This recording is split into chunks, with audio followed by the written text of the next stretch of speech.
தலையில் பொடுகு இருந்தால் பலாப்பழம் சாப்பிட்றது பிடிக்கும். ஏன் தெரியுமா? பலாப்பழம் தான் பொடுகுக்கு மருந்து. நான் என்ன சொல்கிறேன், பொடுகுக்கு என்ன மருந்துன்னு தேடாதீங்க, உங்களுக்கு எது பிடிக்குதோ அதான் மருந்துன்னு சொல்கிறேன்.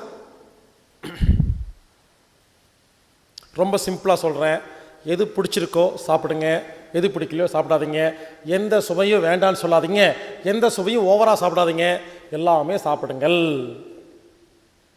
இந்த சர்க்கரை நோயாளிகள்லாம் இருக்காங்க இல்லைங்களா, அந்த இனிப்பை சாப்பிடக்கூடாதுன்னு சொல்லி 15 வருஷமாக சாப்பிடாமல் இருக்கிறீங்களே, அதுவே ஒரு வியாதிங்க. அந்த இனிப்பெல்லாம் பார்த்து லட்டு ஜிலேபி ஐயோ சாப்பிட முடியலன்னு அவஸ்தைப்படுறீங்க இல்லையா, அதுக்கு சாப்பிட்டு சந்தோஷமாக செத்தாவது போயிடலாம். உண்மையிலேயே அதை சாப்பிடாம வாழ்கிற வாழ்க்கை நரக வேதனைங்க. ஒன்றும் ஆகாது, எடுத்து சாப்பிடுங்க. நல்லா மென்று கூழ் மாதிரி அரைச்சி சாப்பிட்டீங்கன்னா எந்த இனிப்பும் எந்த கசப்பும் எந்த காரமும் ஒன்றும் பண்ணாதுங்க. அதனால் சுவை தெரப்பி அப்படிங்கிறது மூலமாக நான் என்ன சொல்ல வரேன்னா, நாக்குதா டாக்டர் சுவைதா மருந்து. இதை வச்சு எப்படி ஆரோக்கியமாக இருக்கிறதுன்னு ஒவ்வொரு ஸ்டெப்பாக பார்க்கலாம். முதல் ஸ்டெப், இனிமேல் சாப்பிட்ற சாப்பாட்டில் 6 சுவை இருக்கணும். அந்த காலத்தில் பழைய ராஜா படங்கள்லாம் பாருங்கள், விருந்து எப்படி அப்படின்னு கேட்பாங்க. விருந்து பிரமாதம், அறுசுவை உணவு நன்றாக இருந்துன்னு சொல்கிறாங்களா இல்லையா? அந்த அறுசுவைன்னு என்ன? சாப்பாடு அறுசுவையில் இருந்தால் மருந்து. நல்லா கேட்டுக்கங்க. ஃபஸ்ட்டு பாயிண்ட், சாப்பிட்ற சாப்பாட்டில் 6 சுவை இருக்கணும். இப்போ என்ன இருக்குது? உப்பு புளி காரம் இருக்குது. ஏன் நம்ம சமைக்கிற சமையல்லாம் பாருங்கள், உப்பு புளி காரம் தமிழ்நாட்டில் நம்ம சேர்த்திக்கிறோமா இல்லையா? ஆனால் தமிழ்நாட்டு சமையலில் இனிப்பு துவர்ப்பு கசப்பு சேர்த்திக்கிறதே இல்லை. கொஞ்சம் வருஷத்துக்கு முன்னால் இனிப்பு சேர்த்திட்டு இருந்தோம், கசப்பு துவர்ப்பு சேர்த்திக்கிறது இல்லைங்க. அந்த காலம்தான் வள்ளலார் வாழ்ந்த காலம். அவர் என்ன பண்ணார், எல்லாத்துக்கும் ஏன் வியாதி வருதுன்னு கண்டுபிடிச்சு, சாப்பிடும் பொழுது கசப்பு துவர்ப்பு சாப்பிட்றதில்லை அப்படின்னு கண்டுபிடிச்சு வெத்தலையை மடித்து தாம்பூலம் போடுங்கன்னு சொல்லி கொடுத்தாரு அந்த காலத்தில். அப்போ என்ன பண்ணாங்க, வள்ளலார் சொல்கிற மாதிரி சாப்பிட்டு முடிச்சோடனே ஒரு வெத்தலையை வாயில் போட்டு மென்னா நல்லா ஜீரணமாகுதுன்னு கண்டுபிடிச்சாங்க. காரணம் என்ன? சாப்பாட்டில் கசப்பு துவர்ப்பு சேர்த்துல அவர் சேர்த்திக்க சொன்னார். என்னாச்சு? அவர் சொல்லும்போது மருந்தாக இருந்துச்சு. இப்போ என்னாச்சு, அந்த தாம்பூலம் அப்படிங்கிறது அப்படி அப்படி அப்படின்னு கொஞ்சம் கொஞ்சமாக மாறி இப்போ பீடாவாக மாறி போச்சு. 120 320 அதில் ஜர்தா, இதில் பான் ப்ராக் வேறு இப்பெல்லாம் போட்டு ஓட்டு வந்துருக்கிறது. எதுக்கு சாப்பிட்றோம் ஏன் சாப்பிட்றோம் தெரில. அதுக்காக வெத்தலை பாக்கு சாப்பிடுங்கன்னு சொல்ல மாட்டேன். ஏன் தெரியுமா? அது ஒரு அடிமைத்தனமாயிருது, அப்புறம் அதே பழக்கமாயிருது. நான் என்ன சொல்கிறேன், நீங்கள் சாப்பிடும் பொழுது இன்னும் பாருங்கள், வழக்கமாக உப்பு புளி காரம் இருக்கா? இனிமேல் எப்போ சாப்பிட்டாலும் கசப்பான ஒரு பொருளை தட்டில் சேர்த்திக்கங்க. இனிப்பு சேர்த்திக்கங்க, துவர்ப்பு சேர்த்திக்கங்க. அதுக்கு ஐடியா கொடுக்குறேன். இனிமேல் டைனிங் டேபிளில் இன்ஸ்டண்ட்டாக எப்பொழுதுமே இனிப்பு கசப்பு துருப்பான பொருள்களை டப்பாவில் போட்டு வச்சுக்கோங்க. இல்லையா, டெய்லி கீரை சமைங்க. எல்லா கீரையும் கசப்பு துருப்பு சேர்ந்து நிறையா இருக்கும். ஏன் தெரியுமா கீரை சாப்பிடுங்க கீரை சாப்பிடுங்கன்னு சொல்கிறாங்க? கீரையில் தான் கசப்பு துருப்பு நிறையா இருக்குது. அதனால் கீரை நிறையா சேர்த்திக்குங்க. சரிங்களா? பாவக்காய் சேர்த்திக்குங்க, சுண்டக்காய் சுக்குட்டிக்காய். கசப்பு தேடணுமா? ஒன்றும் இல்லைங்க, ரோட்டு பக்கம் போங்க, இந்த மோர் வித்துட்டு இருப்பாங்க, மோர் கூழெல்லாம் நடு ரோட்டில். அவன் வச்சிருக்கிறதெல்லாம் கசப்பு துருப்பாக தான் இருக்கும், எதையும் வாயில் வைக்க முடியாது. ஒன்று பாவக்காய் கீரை செய்யுங்க. இல்லையா, இன்னொரு ஐடியா சொல்கிறேன். இனிப்புக்கு ஒன்று பண்ணுங்க, பேரிச்சம்பழம், அச்சு வெல்லம், உருண்டை வெல்லம், பனங்கருப்பட்டி, பஞ்சாமிர்தம், இதில் ஏதோ ஒன்று உங்கள் வீட்டில் வச்சுக்கோங்க. இது எப்பவுமே கெட்டு போகாதா? சாப்பிட உட்காரும் பொழுது 2 பேரிச்சம்பழம் எடுத்து வச்சுக்கோங்க. இல்லை ஒரு நாட்டு சக்கரை, இல்லை ஒரு அச்சு வெல்லம் வச்சுக்கோங்க, ஒரு பனங்கருப்பட்டி வச்சுக்கோங்க. வேலை முடிஞ்சுதா? இனிப்பு வந்துருச்சா? இதுக்காக இனி சக்கரை பொங்கலை செய்ய வேண்டாம். டெய்லி கசப்பு தோருக்கு என்ன பண்ணணும்? பாவக்காய் வெத்தல், அந்த சுண்டக்காய் சுக்குட்டிக்காய் வெத்தல், மோர் மிளகா அதெல்லாம் செஞ்சு வச்சுக்கோங்க. அதை ஓரமாக வச்சுருக்க, முடிஞ்சு போச்சு. யோசிச்சு பாருங்க. இதனால தான் அந்த காலத்தில் இலையை போட்டு கூட்டு பொரியல் சாப்பாடு வட்டா பாயாசம் சாப்பிட்டாங்க. நல்லா கேளுங்க, இந்த விருந்துக்கு போகும்போது சௌக்கியமாக இருக்கிறோமா? காது குத்து கல்யாணத்துக்கு போனால் சாப்பிட்ட திருப்தியாக இருக்குதா? அது ஏன்னு தெரியுமா? 2-3 கூட்டு, 2-3 பொரியல், அப்பளம், வடை, பாயாசம், சாப்பாடு, குழம்பு, மோர் குழம்பு வந்துருச்சா? எல்லாருமே ஒரே குழம்பா வாங்குறாங்க. யோசிச்சு பாருங்க.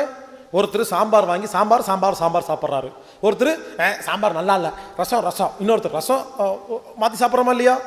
ஏன் ஏன் எல்லாமே ஒன்று சாப்பிடல? ஏன்னா ஒவ்வொருத்தருடைய பஞ்சபோதமும் வேற வேற, ஒவ்வொருத்தருக்கு வேற வேற பிடிக்குங்க. இப்போ ரகசியம் சொல்கிறேன், பெண்களுக்கு நீங்கள் சமையல் பண்ணி வச்சுட்டு சாப்பிடும்போது வேடிக்கை பார்க்குறீங்கல்ல, நல்லா இருக்குன்னு சொல்லுவாங்களான்னு.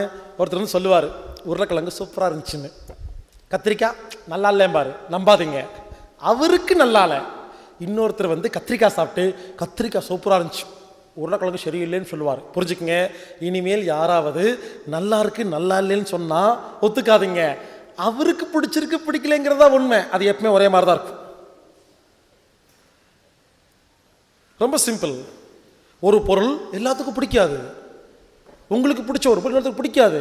அப்போ எது நல்லது கெட்டதுன்னு எப்படி ஆராய்ச்சி பண்ணுவீங்க?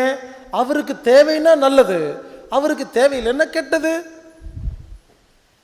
அதனால சிம்பிளா சொல்றேன், இனிமேல் எல்லாரும் சாப்பிடும் பொழுது, எல்லா நேரத்திலையும் முடியாது, வெளியே ஹோட்டலுக்கு போறீங்க ஓகே, வீட்டில் இருக்கும் பொழுது இனிமேல் சாப்பிடும்போது கொஞ்சம் இனிப்பு சேர்த்துக்குங்க, கொஞ்சம் கசப்பு தொறுப்பு சேர்த்து சாப்பிடுங்க. அப்போத்தான் உடலில் எல்லா ஆர்கனும் ஒழுங்காக வேலை செய்யும். அதனால முதல் பாயிண்ட், சாப்பிட்ற சாப்பாட்டில் 6 சுவை இருக்கணும். 2வது பாயிண்ட், எது எவ்வளவு சாப்பிடணும்னு எனக்கு தெரியாது, சொல்கிற கேளுங்க. பல பேர் கேட்குறாங்க, இனிப்பு எவ்வளவு சாப்பிட்லாம், உப்பு எவ்வளவு சாப்பிட்லாம், காரம் எவ்வளோ சாப்பிட்லாம், தெரியாது. ஏன்? உங்கள் நாக்கை கேளுங்க, என்ன கேட்குறீங்க? உங்கள் நாக்குக்கு எவ்வளோ பிடிச்சிருக்கோ அவ்வளோ சாப்பிடணுமா? பல பேர் என்ன பண்ணுறாங்க, கணக்கு காட்டுறாங்க. ஒருத்தர் என்ன பண்ணுறாரு, ஒரு வீட்டுக்கு போய் பார்த்தேன், இத்தினோண்டு பனங்கருப்பட்டி எடுத்து இனிப்பு சாப்பிட்டேன். ஹலோ, கணக்கெல்லாம் காட்டக்கூடாது. நான் என்ன சொல்கிறேன், உங்கள் நாக்கு எவ்வளவு இனிப்பு கேட்குதோ அவ்வளவு சாப்பிடுங்கன்னு சொல்கிறேன். ஒரு பேரிச்சம்பழம் சாப்பிட்றீங்க, பிடிச்சிருக்கு. 2வது பேரிச்சம்பழம் சாப்பிட்றீங்க, பிடிச்சிருக்கு. 4 பேரிச்சம்பழம் பிடிச்சிருக்கா, சாப்பிடுங்க. 5வது பேரிச்சம்பழம் திகட்டுதா, நிறுத்துங்க. இன்னொருத்தர் ஒரு பேரிச்சம்பழம் சாப்பிட்டாவே திகட்டிடும், அவருக்கு ஒன்று போதும். புரிஞ்சுங்களா? கசப்பு, ஒரு பாவக்காய் சாப்பிட்றீங்க, பிடிச்சிருக்கு பிடிச்சிருக்கு பிடிச்சிருக்கு பிடிச்சிருக்கு போட்டேருங்க, எப்போ போதுன்னு சொல்லி நிறுத்துங்க. அப்போ இன்னைக்கு நிறைய கசப்பு தேவைப்பட்டிருக்கு. புரிஞ்சுக்குங்க, இனிமேல் எங்கிட்ட எவ்வளவு சாப்பிடணும்னு கேட்காதீங்க, எனக்கு தெரியாது. உங்கள் நாக்கு தான் டாக்டர், அதுக்கிட்ட கேளுங்க. பிடிச்சா உள்ள அனுப்புங்க, பிடிக்காட்டி அனுப்பாதீங்க. ரொம்ப சிம்பிளுங்க. பிடிச்சது பிடிக்கலைங்கிறதுல இந்த உலகத்தையே நாம் ஆட்டி வைக்க முடியும். எப்பொழுதுமே நமக்கு என்ன வேணுமோ அது பிடிக்கும், என்ன வேண்டாமோ பிடிக்காது. இந்த தத்துவத்தை மட்டும் புரிஞ்சுக்கிட்டீங்கன்னா செலக்ட் பண்ணுறது ரொம்ப ஈஸியாக இருக்கும். முதல் பாயிண்ட் 6 சுவை இருக்கணும். 2வது பாயிண்ட், எது எவ்வளவு சாப்பிடணும் எனக்கு தெரியாது. உங்கள் நாக்கை கேளுங்க, அதுக்கு ஒரு ஐடியா கொடுக்குறேன். நான் எப்படி சாப்பிடுவேன்னு சொல்கிறேன், ஃபாலோ பண்ணுங்க. நான் என்ன பண்ணுவேன், எப்போவுமே இன்றைக்கி மத்தியானம் சாப்பிட்டீங்க இல்லையா, நான் எப்படி சாப்பிட்டேன் தெரியுமா? சாப்பாடு போட்டுக்கிட்டேன், அந்த 2 பொரியல், கூட்டு பொரியல் இருந்துச்சா, கூட்டு பொரியல் எல்லாம் வச்சுட்டேன், எல்லாம் பாருங்கள் எல்லாம் வச்சுட்டேன். இருக்கிற எல்லா ஐட்டத்தையும் கொஞ்சம் கொஞ்சமாக வச்சுக்குவேங்க, நல்லா கேட்டுக்குங்க. வச்சுட்டு பொதுவாக என்ன பண்ணுவோம், சாப்பாட்டில் குழம்பு 4 கரண்டி எடுத்து ஊற்றிடுவோமா? சரி ஊற்றிட்டீங்க, பிணைறீங்க, முதல் வாய் வைக்கிறீங்க, பிடிக்கல, என்ன பண்ணுவீங்க? வேற வழி இல்லாமல் சாப்பிடுவீங்களா? அதுதான் ஆபத்து. நான் என்ன பண்ணுவேன், குழம்பு பிடிக்குதா பிடிக்கலான்னு தெரியாதல்ல, முதல்ல 1/4 கரண்டி குழம்ப கொஞ்சமாக ஊற்றுவேன், லேசாக பிணைவேன், வாயில் வச்சு பார்ப்பேன், பிடிச்சிருந்ததுன்னா தான் 2 கரண்டி ஊற்றுவேன். இல்லை என்ன பிடிக்கலையா, இது பிடிக்கலையா, அப்போ குழம்பு நல்லா இருக்கா இல்லையாங்கிறது முக்கியம் இல்லை, எனக்கு பிடிக்கல, தேவையில்லை, ரிஜெக்ட். ரசம் ஊற்றுவேன், அது கொஞ்சமாக ஊற்றுவேன், நல்லா இருக்கு, மொத்த ரசம் ரசம் ரசம் ரசம், அன்னைக்கு முடிஞ்சு போச்சு. அடுத்த நாள் குழம்பு ஊற்றுவேன், பிடிச்சிரும், குழம்பு குழம்பு குழம்பு, அன்னைக்கு முடிஞ்சு போச்சு. புரிஞ்சுக்குங்க. இல்லை குழம்பு சாப்பிடுவேன், பிடிக்கல, ரசம் சாப்பிட பிடிக்கல, தயிர் ஊற்றினா உள்ளே போகும், அப்போ என்ன அர்த்தம், இன்னைக்கு கால்சியம் தேவைப்படுதுன்னு அர்த்தம், தயிர் தேவைப்படுது, தயிர் தயிர் தயிர், அன்னைக்கு முடிஞ்சு போச்சு. இதனால தாங்க விதவிதமாக சமையல் பண்ணுறாங்க. இங்கே பாருங்க, இன்றைக்கி கீரை வச்சுருந்தாங்க இல்லையா, அது நான் எனக்கு பிடிக்கல, அப்புறம் பிடிக்கல, அந்த காலிஃப்ளவர் மாதிரி ஒன்று இருந்துச்சு, எனக்கு பிடிச்சிது. புரிஞ்சுக்குங்க, குழம்புல எதெல்லாம் போட்டிருக்காங்களோ எல்லாத்தையும் சாப்பிடணும் அவசியம் இல்லைங்க. எது பிடிக்குதோ உங்களுக்கு வேணும், எது பிடிக்கலையோ வேண்டாம். இன்னொரு உலகமாக ரகசியம் சொல்கிறேன், பிடிக்காத ஒன்றை சாப்பிட்டீங்கன்னா அது ஜீரணம் பண்ணி உடம்பை கெடுக்கும். அதனால் நீங்கள் சாப்பிடாமையே இருங்க, தப்பு இல்லை. சாப்பிட்டா பிடிச்சதை மட்டும்தான் சாப்பிடணும். ரொம்ப சிம்பிள். நான் சொல்றது புரிஞ்சுங்களா? அப்போ இனிமேல் எங்கிட்ட இந்த நோய்க்கு என்ன சாப்பிட்றது, அந்த நோய்க்கு என்ன சாப்பிட்றது கேட்காதீங்க. எது பிடிச்சிருக்கோ சாப்பிடுங்க. ஃப்ரூட்ஸ் கடைக்கு போங்க, அங்கே உங்கள் வீட்டில் என்ன பண்ணுங்க, எல்லா ஃப்ரூட்ஸும் வாங்குங்க. ஆப்பிள், ஆரஞ்சு, சாத்துக்குடி இருக்கு இல்லையா, எல்லாம் வாங்க, கட் பண்ணுங்க, தட்டில் வைங்க, எல்லாரும் சாப்பிடுங்க. உங்களுக்கு வாழைப்பழம் எடுத்து வாயில் வைக்கிறீங்க, பிடிக்கலையா சாப்பிடாதீங்க. ஆப்பிள் பிடிக்குதா சாப்பிடுங்க. மாற்றி மாற்றி சாப்பிட்றீங்களா, உங்களுக்கு எதுலாம் பிடிச்சிருக்கோ இன்னைக்கு மறந்துங்க. எங்க இதை விட சிம்பிளாக சொல்ல முடியாதுங்க. அதனால் இனிமேல் என்ன சொல்ல வரேன்னா, எல்லா சுவையும் சாப்பிடுங்க. எந்த சுவை எவ்வளோ தேவைப்படுது எனக்கு தெரியாது. உங்கள் நாக்கு தான் டாக்டர், சுவை தான் மருந்து. எப்போ தகட்டுதோ நிறுத்துங்க. நாக்கு கேட்டால் கொடுங்க. இங்கே ஒரு மனசு வேற, நாக்கு வேற, புரிஞ்சுக்கங்க. மனசு சொல்கிறதெல்லாம் சாப்பிடக்கூடாது, நாக்கு சொல்கிறதா சாப்பிடணும். இதில் ஒரே ஒரு விதிவிலக்கு முதலே சொல்லிடுறேன். சில பேர் அப்படிதான் நம்ம வீடியோ பார்த்துட்டு உங்கள் நாக்கு பிடிச்சதெல்லாம் சாப்பிடுங்கன்னு சொன்னீங்க, நேற்று எனக்கு குவார்டர் பிடிச்சிது. ஹலோ, இதில் விதிவிலக்கெல்லாம் இருக்குது. இந்த போதைப் பொருளெல்லாம் சாப்பிடக்கூடாது. அப்புறம் கடையில் விற்கிற எந்த ஒரு பொருளையும் சாப்பிடக்கூடாது. நான் சொல்கிறது வீட்டில் சமைச்ச இல்லை சமைக்காத இயற்கை பொருளுக்கு மட்டும்தான் இந்த டெக்னிக் அப்ளை பண்ண முடியும். ஒருத்தர் நிறைய பேருங்க எனக்கு மெயில் அனுப்புகிறாங்க, சார் பிடிச்ச மாதிரி இருக்குது சொன்னீங்க இல்லையா, எனக்கு சாராயம் தான் பிடிக்குதுன்னு மெயில் அனுப்புகிறாங்க. பிடிக்கலாமா?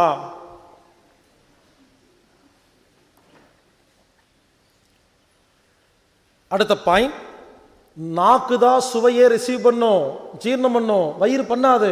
அப்போ என்ன பண்ணணும், இனிமேல் எது சாப்பிட்டாலும் வாயால் நாக்கால் நல்லா சுவையை ரசித்து ருசித்து வயிற்றுக்குள்ளே போகும்போது அந்த உணவுக்கு சுவையே இருக்கக்கூடாது. அதுக்கு ஒரு உதாரணம் சொல்கிறேன். இங்கே இருக்கிற எல்லாத்துக்கும் இப்போது 10 பேரிச்சம்பழம் கொடுக்குறேன், எல்லாரும் சாப்பிடுங்க. நானும் சாப்பிட்றேன், நல்லா கேட்டுக்குங்க. நான் ஒரு பேரிச்சம்பழம் தான் சாப்பிடுவேன், 9 பேரிச்சம்பழம் இங்கேயே இருக்கும். ஏன் தெரியுமா? நான் ஒரு பேரிச்சம்பழத்தை நல்லா மென்று கூழ் மாதிரி அரைச்சி அந்த சுவையை ரசித்து நாக்கில் பட்டு அப்படி அனுப்பிச்சோன்னே எனக்கு ஒரு பேரிச்சம்பழத்திலேயே எல்லா சுவையும் கிடைச்சிருமா, நாக்கு திகட்டிருமா? 2வது பேரிச்சம்பழத்தை வாயில் போட்டால் எனக்கு திகட்டுது, சாப்பிட முடியல. ஆனால் நீங்கள்லாம் என்ன பண்ணுவீங்க, எல்லாரும் 10 பேரிச்சம்பழத்தை முழுங்கியிருப்பீங்க. சில பேர் தன்னுடைய 10ஐயும் சாப்பிட்டு பக்கத்தில் 2 புடுங்கி வேறு சாப்பிட்ருப்பாங்க. ஏன்னா நாம் என்ன பண்ணுறோம், முழுங்குறோம். புரிஞ்சுக்கங்க, ஒரு பேரிச்சம்பழத்தை முழுங்குறதுனால அதில் உள்ள இனிப்பு உங்களுக்கு கிடைக்காது. ஒரு உணவை சாப்பிடும் பொழுது நாக்கால் நல்லா சுவையை ரசித்து ருசித்து சப்ப பண்ணி, நல்லா கேட்டுக்குங்க, அந்த சுவையை நாக்கால் மட்டும்தான் ஜீரணம் பண்ண முடியும், வயிற்றால் ஜீரணம் பண்ண முடியாதுன்னு புரிஞ்சுட்டு இனிமேல் எப்போ சாப்பிட்டாலும் சுவையை ரசித்து சுவை அற்ற பொருளை மட்டும்தான் தொண்டை வழியாக உள்ள இறக்கணும். மறுபடியும் சொல்கிறேன், சாப்பிட்ற சாப்பாட்டில் 6 சுவை இருக்கணும். எது எவ்வளவு சாப்பிடணும்னு எனக்கு தெரியாது, நாக்க கேளுங்க. சுவையை நன்றாக மென்று ருசித்து ரசித்து ஒன்றும் இல்லாமல் பண்ணி தான் முழுங்கணும். புரிஞ்சுக்கங்க, நான் என்ன சொல்கிறேன், 6 சுவை சாப்பிடுங்கன்னு சொல்கிறேன்னா. ஆனால் சில பேர் என்ன பண்ணிட்டாங்க, சில ஊரில் இந்த வீடியோ இருக்கு, நம்ம பேசுகிற வீடியோ இருக்கு இல்லையா, அதுக்கு நடுவில் அறுசுவை பொடின்னு ஒருத்த கலக்கிட்டான். நான் சொல்கிறது என்ன, அவன் செய்கிறது என்ன, யோசிச்சு பாருங்கள். இப்படி பல பேர்த்துக்கு கொடுத்து பல பேர் சாப்பிட்டு பல சீரியஸ் எல்லாம் போய் சில பேர் ரொம்ப பாதிச்சிட்டாங்க. அந்த மாதிரி பொடிக்கடியெல்லாம் வாங்கி சாப்பிட்றாதீங்க. சில பேர் லேகியமெல்லாம் தயாரிச்சிட்டாங்க, அறுசுவை லேகியமாமா ஒரு நாட்டில் ஒரு ஊரில். இப்படி பாருங்கள், எதையாவது பண்ணி மக்களை ஏமாத்துறதுக்குன்னு ஒரு குரூப் இருக்குது. நான் சொல்கிறது வேற, நீங்கள் செய்கிறது வேற. புரிஞ்சுக்கங்க, நான் என்ன சொல்கிறேன், சாப்பாட்டை அறுசுவையாக மாற்றி சாப்பிடணும், அதை ஷார்ட்கட்லாம் போகக்கூடாது, அது ஆபத்து. ஸோ புரிஞ்சுக்குங்க, நல்லா கேட்டுங்க. நான் சொன்ன மாதிரி இனிமேல் உங்கள் நாக்கு தாங்க டாக்டரு, சாப்பிட்டு பாருங்கள், ஆச்சரியமாக இருக்குங்க. நான் ரொம்ப கம்மியாக தாங்க சாப்பிடுவேன், ஆனால் அதிக ஸ்ட்ரென்த் இருக்கும். ஏன் தெரியுமா, எனக்கு பிடிச்சா மட்டும்தான் சாப்பிடுவேன். குழந்தைகள்லாம் ஏன் தெரியுமா சந்தோஷமாக இருக்குது, அது பிடிச்சா சாப்பிடும், பிடிக்காட்டி சாப்பிடாது. நம்ம என்ன பண்ணுவோம், பெரிய புத்திசாலி மாதிரி, பாவக்காய் ரொம்ப நல்லதுன்னு புக்கில் படித்தேன், நிறையா சாப்பிட வேண்டியது. நல்லது வேற, பிடிச்சது வேற. நல்லது அப்படிங்கிறக்கா நிறையா சாப்பிட்றாதீங்க, நல்லது வேற, பிடிச்சது வேற. இதை மட்டும் புரிஞ்சுக்கிட்டா நாம் இனிமேல் நமது உணவில் எதை சாப்பிடணுங்கிறத நாமளே முடிவு பண்ணிக்கலாம். புரிஞ்சுங்களா? தோல் நோய் உள்ளவங்களுக்கு கத்திரிக்காய் பிடிக்கும், சர்க்கரை நோயாளிகளுக்கு இனிப்பு பிடிக்கும், பிபி உள்ளவங்களுக்கு உப்பு பிடிக்கும். கிட்னியில் கல் உள்ளவங்களுக்கு தக்காளி பிடிக்கும், புரிஞ்சுதா? தக்காளி சாப்பிட்டா தான் கிட்னி கல் கரையும். உருளைக்கிழங்கு சாப்பிட்டா கேஸ் ட்ரபிள் குணமாகும். இது வரைக்கும் எதையெல்லாம் சாப்பிட வேண்டாம்னு சொன்னாங்களோ அதை நாம் சொன்ன மாதிரி சாப்பிட்டா அதுதான் மருந்து. இப்போ ரகசியம் சொல்கிறேன். கத்திரிக்காய் சாப்பிட்டா தோல் நோய் வரும் சொல்கிறாங்களா? கத்திரிக்காய் சாப்பிட்டாதான் தோல் நோய் குணமாகும். நிரூபிக்கிட்டா? நல்லா கேட்டுக்குங்க. கத்திரிக்காயில் தான் தோலுக்கு தேவையான எல்லா தாது பொருளும் இருக்குதுங்க. கத்திரிக்காவை தப்பாக சாப்பிடும் பொழுது கத்திரிக்காவில் உள்ள கெமிக்கல்ஸ் தோலுக்குள்ளே போய் ஆபத்து ஏற்படுத்துது. இப்போ என்ன பண்ணணும்? கத்திரிக்காயை சாப்பிடாம இருந்தால் குணமாயிருமா? கத்திரிக்காவை நான் சொன்ன மாதிரி சாப்பிட்டீங்கன்னா மருந்து, தப்பு சாப்பிட்டா வியாதி. அதே மாதிரி கிட்னியை கல்ல கரைக்கிற ஒரே மருந்து தக்காளி. தக்காளியை நான் சொல்கிற மாதிரி ஒழுங்காக சாப்பிட்டீங்கன்னா கிட்னி கல் கரையும். தப்பாக சாப்பிட்டா கிட்னி கல் பெருசாகும். இப்போ சொல்லுங்க, சாப்பிட்டு கரைக்கிறதா சாப்பிடாம இருந்து பெருசு பண்ணுறதா? இப்போ புரிஞ்சுதா? எதை சாப்பிட வேண்டாம்னு சொல்கிறாங்களோ அதை சாப்பிட்டா ஆரோக்கியமாக இருக்கலாம். அதுக்கு ஒரு உதாரணம் சொல்கிறேன். எஸ்வி சேகர் ஜோக்கில் கேட்டேன். எஸ்வி சேகர் ஒரு ஜோக்கில் ஒரு நாடகத்தில் போலி டாக்டராக இருப்பார். ஒரு பேஷண்ட் வருவார், டாக்டர் உட்கார இடத்துல கட்டி அப்படிம்பாரு. அதுக்கு எஸ்வி சேகர் சொல்லுவார், தள்ளி உட்காருங்கம்பாரு. 50 ரூபா ஃபீஸ் கொடுப்பாரு. உட்கார இடத்துல கட்டி இருந்தா தள்ளி உட்கார்றது வைத்தியம் இல்லை. இப்போ அப்படி தான் இருக்குது. சார் வெயிலில் போனால் எனக்கு அலர்ஜி, வெயிலுக்கு போகாத. இப்போ கேட்டு பாருங்க, அப்படி தானே சொல்கிறாங்க. ஸோ புரிஞ்சுக்குங்க, இதெல்லாம் ஜோக்கு வைத்தியம். நான் என்ன சொல்கிறேன், எது நாக்கு பிடிக்குதோ அது சாப்பிடுங்க, அதுதான் வைத்தியம். இப்போ முக்கியமான விஷயம் சொல்கிறேன். ஏற்கனவே சொன்னதுதான், மறுபடியும் ஞாபகப்படுத்துகிறேன். ஆரஞ்சு பழம் 3 நாளும் கொடுத்துட்டே இருந்தால் 4வது நாள் ஆரஞ்சு பழம் பிடிக்கலையா? அப்போ என்னாச்சு? ஆரஞ்சு பழம் முதல்ல தேவை இருந்துச்சு, இப்போ தேவையில்லையா? இதுலேருந்து என்ன புரியுது? பிடிக்காத ஒரு பொருளை சாப்பிட்டீங்கன்னா அது தேவையில்லாமல் உள்ளே போய் யூரின் வெளியே வரும். எதுக்கு கஷ்டப்பட்டு சாப்பிட்றீங்க? Time waste. அதுக்கு சாப்பிடாம இருங்க, அப்புறமா கிடைக்கும்போது சாப்பிட்டுக்கலாம். அதனால் ரொம்ப சிம்பிளாக சொல்கிறேன், சுவைகளை யாரும் ஒதுக்காதீங்க. எல்லா சுவைகளும் நமக்கு தேவையானது. சுவைகள் மருந்து, சுவைகள் பிராணன். எந்த சுவையை வேண்டாம்னு சொல்லாதீங்க. இருக்கிறது 6 சுவை. இதை ஒவ்வொரு காரணம் சொல்லி சாப்பிட வேண்டாம்னு சொல்கிறாங்களே, வேற என்னதான் சாப்பிட்றது? நான் ஒரு கேள்வி கேட்குறேன். இனிப்பு சாப்பிட்டா சக்கரை நோய் வரும்னு சொல்கிறாங்களே, இறைவன் என்ன முட்டாளா? சப்போட்டா பழத்தை படைச்ச இறைவன் முட்டாளா? பலாப்பழத்தை படைச்ச இறைவன் முட்டாளா? யோசிச்சு பாருங்க. ஒருவேளை இறைவனுடைய ஃபேஸ்புக் ஐடி இருந்தால் கொடுங்க, நான் ஃபேஸ்புக்கில் அனுப்பிச்சுட்றேன். இறைவா இங்கே சக்கரை நோய் வந்திருக்கு, நீ பாட்டுக்கு தெரியாமல் இப்படி இனிப்பான பழங்கள்லாம் சமைச்சு கொடுக்குறியான்னு கேட்கலாம். நம்மளை யாரோ ஏமாத்திட்டு இருக்காங்கன்னு மட்டும் புரிஞ்சுக்குங்க. நாம் ஞானத்தோடு இல்லாமல் இருந்தால் அவ்வளோதான், மொட்டை அடித்து உட்கார வச்சுருவாங்க. தயவுசெய்து புரிஞ்சுக்குங்க. இந்த 5 நாள் நான் பேசுகிறத கேட்டுட்டு இனிமேல் உலகத்தை போய் பார்த்தீங்கன்னா நமது கண்களுக்கு மட்டும் எல்லாம் வேற மாதிரி தெரியும், நம்ம காதுக்கு மட்டும் வேற எல்லாம் கேட்கும். உண்மை மட்டும்தான் கண்ணுக்கு தெரியும், உண்மை மட்டும்தான் கேட்கும், உண்மை மட்டும்தான் பேசுவோம். அப்போ இந்த உலகம் எந்த அளவுக்கு வித்தியாசமான பாதையில் போயிட்டுருக்குன்னு கண்டுபிடிச்சிடலாம். அதனால் இதாங்க சுவை வைத்தியம். இனிமேல் எல்லா சுவையும் சாப்பிடுங்க, சந்தோஷமாக இருங்கள்.